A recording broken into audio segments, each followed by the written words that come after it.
능력은 상당한 수준에 와 있고 그리고 철학적 사고력은 동양 철학의 사고력은 유수한 깊이가 있기 때문에 만만치 않습니다.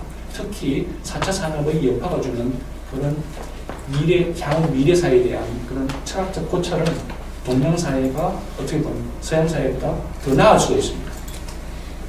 2016년 세계 경제 포럼에서 4차 산업혁명으로 명명될 정도로 속도와 범위, 체계성에 있어서 지난 세기 동안 기술 정보는 근본적으로 차별이 있다는 겁니다. 그리고 기계가 주로 반복적 노동을 하는 것을 대체하는 것뿐만 아니라 인지적으로 우리가 머리로 하는 것까지 다 대체하기 때문에 중간계층, 중간층이 사라지게 되는 위기의 차이다. 그리고 우리나라의 경우는 사라지는 일자리 중 3분의 2가 이거는 이제 프레이어 오스본의 연구 결과를 토대로 우리나라에 적용해 봤을 때 3분의 2가 한국 사람들이 좋아하는 사무직, 화이트 칼라 직종이다. 위기죠. 월급쟁이들이 많이 일자리가 줄어듭니다. 3분의 2면 상당히 엄청난 것이죠. 그럼 그 변화 속도가 상당 기간 제어 불가능한 상태에 있을 것이다. 이미 그 구조에 들어가 버리면 인간이 어떻게 손을 쓸 수가 없다는 겁니다. 초기에 우리가 선택을 하지 않고 초기에 제대로 선택이 안 되고 그냥 그 방향으로 기술 개발이 기술 발전이 시작돼서 굴러가게 되면 우리가 어쩔 수 없이 손을 댈 수 없는 상황이 이르게 되는 거죠. 왜냐하면 기술 발전 내지 진보가 그렇게 빠르기 때문에. 그래서 소위 말하는 싱귤레리티 얘기가 나오고 하는 것들이 그런 겁니다. 그래서 노동으로 봤을 때, 고용으로 봤을 때 우리 프로젝트형 비정형 근로가 확대되기 때문에 취약 근로자들은 노동관계법 보호를 못 받습니다. 고소득, 수프리처들은 전 세계를 대상으로 비즈니스를 하기 때문에 국제적 조세협의가 가능하기 때문에 이 조약으로, 조세조약으로 그걸 잡아내기가 참 어렵습니다. 국제적인 조세조약, 전 세계에 함께하는 조약이 없기 때문에 없고 그렇기 때문에 최상위 계층은 채권을 피해가고 하위 계층은 노동 보호를 받기 어려운 그런 사회에 처할 수 있다는 거죠. 고용 구조 자체가 그렇게 되는 겁니다. 그래서 이러한 것들을 봤을 때 특히 우리나라는 지난 20년간 생산성 전도가 지속적으로 둔화되고 있기 때문에 일자리 대체와 적응을 잘 못하는 또는 적응 미비로 심각한 사회 문제를 겪게 될 가능성이 있다는 겁니다. 그러면 이러한 사회의 변화와 상황을 기본적으로 봤을 때 교육은 어떻게 해야 되느냐를 보겠습니다. 일단 기본적으로 이러한 사회 전체가 체계가 근본적으로 변화한 시점에 아무리 우리 교육이 변화하기 힘들다 하더라도 변화하지 않을 수가 없습니다. 그래서 기존 학교 체제에 대한 근본적인 변화를 요구하게 될 것입니다. 인공지능의 활용이 보편화된 사회에서는 개별화된 교육에 대한 요구가 심화될 것입니다. 개별, 맞춤형 교육에 대한 요구가 심화될 것입니다. 그건 가능하기도 하고 그 다음 인공지능 시대에 적합한 역량을 함양하기 위해서 교육 과정과 교육 내용을 변화해 줄 것을 요구하게 될 것입니다. 학교 교육의 가장 큰 문제가 지금 현재 회계라 경직성입니다. 근데 그건 교육 내부에 들어오면 이해할 수도 있는 부분입니다. 쉽게 변화하기 어렵습니다. 교육 체계라는 것 자체는. 그렇지만 회계라는 교육 과정, 경직화된 학교 제도, 그리고 운영, 그 다음에 과도하게 경쟁적인 그런 상대평가 위주의 평가 제도, 이런 부분들이 우리가 지금 현재 교육에서 어려운 사항들입니다. 그리고 전통적인 이러한 부분을 극복하기 위해서 전통적인 물리적인 공간 중심의 학교 교육 체제 보완하기 위해서 ICT 기술을 활용해서 맞춤형, 개인별 맞춤형 교육이 이루어질 수 있는 그런 학교들이 나오고 있습니다. 여러분들 잘 아시겠지만 캄랩 스쿨이나 미네르바 스쿨, 그 다음에 아트 스쿨 같은 데서는 이러한 ICT 기술을 활용해서 개인에게 적합하고 흥미로운 그런 새로운 미래형 학교들을 만들어가고 있고 지금 현재 진행되고 있습니다.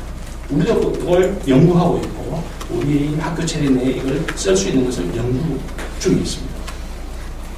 그다음 고숙련 전문가 양성을 위해서 고등교육 및 평생교육에 대한 연구가 첨가됩니다. 인공지능 로봇이 대체할 수 없는, 같이 할 수 있는 것에 대한 그런 분야를 발굴해서 우리의 역량과 기술을, 그런 역량과 기술을 습득하고 인간의 궁극적인 목적은 기술 개발이 목적이 아니고 궁극적인 목적은 인간의 삶의 질 개선이 궁극적인 목적이 되어야 되는 겁니다. 기술 개발이 목적이 되어서는 안 됩니다. 그래서 궁극적으로 인간의 삶의 질 개선을 연계시킬 수 있는 그런 능력을 함양하는데 초점이 주어져야 된다는 것입니다. 그리고 대부분 숙련된 전문가적 역량을 필요로 하기 때문에 우리가 보다 산업사 이후에 이런 대중화된 보통교육은 사실 좀 어렵습니다. 그래서 고등교직교육에 좀 더 중점을 두어야 되는 그런 상황에 놓여 있습니다. 그리고 인공지능 기술을 활용해서 신기술을 우리 학교에 투입해서 학생들 교육에 활용할 수 있는 그런 필요성이 제기되었습니다. 그래서 클라우드 컴퓨팅이나 빅데이터 분석 기술, 그다음 가상청각 현실, 그다음에 인공지능 같은 것들을 우리가 교육에서 쓸 수 있게끔 지금 추진되고 있고 일본은 사용되고 있습니다. 우리 정부는 전자정부 내지는 우리 ICT 기술은 세계적인 수준이기 때문에 제도적 기반은 이미 형성되고 있고 만들어질 수 있습니다. 문제는 활용이 문제가 되겠죠. 그 다음 기술 변화 속도가 급속하게 이루어지고 있지만 그러한 기술 변화의 속도와 교육 체계가 그 기술 발전 속도를 수용하는 것과는 상당한 격차가 있는 게 쟁점입니다. 사실은 이게 어려운 것이죠. 개인도 어려운데 하물며 우리 초등학교 어린 애기들부터 초등학교, 중학교, 고등학교 이런 학생들이 그런 기술 개발 속도를 따라가서 우리 교육 체제에 적응하기가 상당히 어려운 것이에요. 우리 이미 직장 생활하는 분들이 이미 크고 교육을 받았기 때문에 금방 바뀔 수 있지만 어린 애들부터 시작해서 올라오는 학교 교육 체제에서는 그런 기술 개발 속도를 따라가기가 쉽지 않습니다. 격차가 존재하는 것이죠. 그래서 기술의 활용주기가 점차 줄어들고 있고 지식습득 방법 변화가 예측되고 있기 때문에 기존 학교 교육의 기능이라든지 교육 방법론에서 좀 혁신이 필요하다 하는 그런 내용입니다. 좀 전에 말씀드렸듯이 우리는 제도적 기반은 ICT 기술이 세계적인 수준이지만 그 활용률은 OECD 국가의 최하위를 벗어나지 못하고 있습니다. 왜냐? 입시 교육 때문에 입시에 도움되는 것만 하고 우리의 재미나 흥미로 하는 삶을 위한 그런 방식을 활용하고 있지는 않다는 그런 얘기가 되겠죠. 비전입니다. 어떻게 나가야 되는지 4차 산업혁명의 교육 분야의 비전 및 전략을 말씀드리겠습니다. 비전 지금까지와 전혀 다른 새로운 문명에 대응할 수 있는 교육혁명이 필요하다. 이게 우리의 비전이 되어야 되지 않는가 하는 개인적인 소견입니다. 지금 이전의 시대와 향후 우리가 맞이하게 되는 4차 산업혁명 시대는 근본적으로 다른 문명 세계라고 볼 수 있겠습니다. 따라서 새로운 기술에 대한 민감성을 길러질 수 있는 역량을 강화해야 됩니다. 우리나라는 높은 수준의 정보와 기반에도 불구하고 활용을 하지 않습니다. 민감성이 떨어집니다. 그래서 이전 부분에 우리가 지금 학교 교육 체계에 학교 교육 내에 코딩 교육이 들어왔습니다. 이제. 그런데 그게 형식적으로 이루어지게 된다면 우리는 코딩 기술의 하층 국가로 전환될 수도 있습니다.